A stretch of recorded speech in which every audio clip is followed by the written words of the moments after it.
וערב טוב, Paul. Good evening, Paul. How are you? Thank you for being with us. Thank you very much. Good evening. Good afternoon. How are you? Happy to be with you. Thank you. We're happy as well. We just spoke about the freedom of speech on all Europe. What happened? You, the European, the democratic countries, always spoke freely. What's happened? Especially in Holland, I will remind you, Theo van Gogh, or what's happened in Charlie Hebdo. What's happened with freedom of speech in your countries that you can't speak against immigrants? Freedom of speech is in heavy jeopardy, basically. And it's in danger because of what I call the theo-terrorist threat. So jihadist terrorists, or what I call them theo-terrorists, people who have vowed to kill free speech based on a religious conviction of those people. That's a big problem. We have here Geert Wilders, who is the leader of a party who is under 27 protection already for 20 years under protection because Pakistani jihadists have vowed to kill him, basically.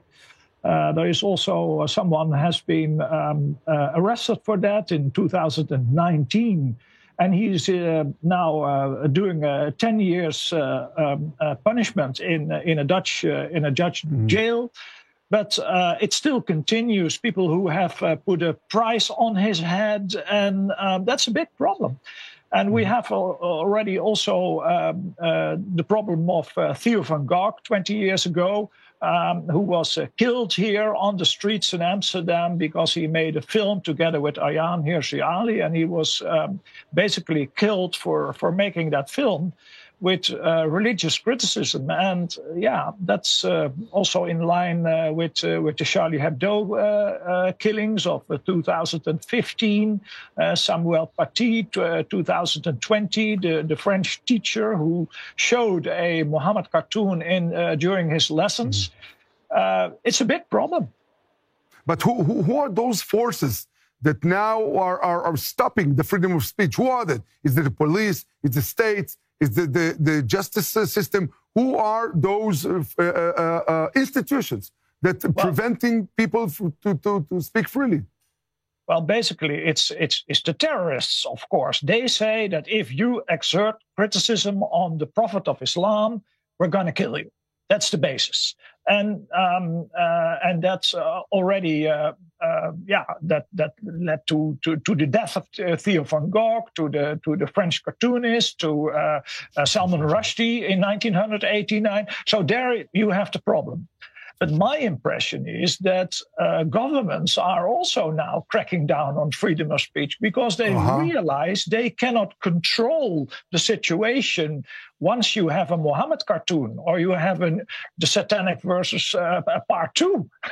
So what they want, the governments, is for the people who are annoying the terrorists to exert self-restraint, basically. Do you see any chance for a change? What is the future of the democracy and the freedom of speech in your continent?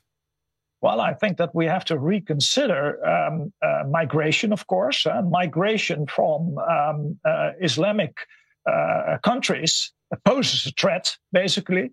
But even if you do not have that threat from migration, you also have open borders that people from Pakistan can come to the Netherlands and to punish Geert Wilders for his criticism of Islam.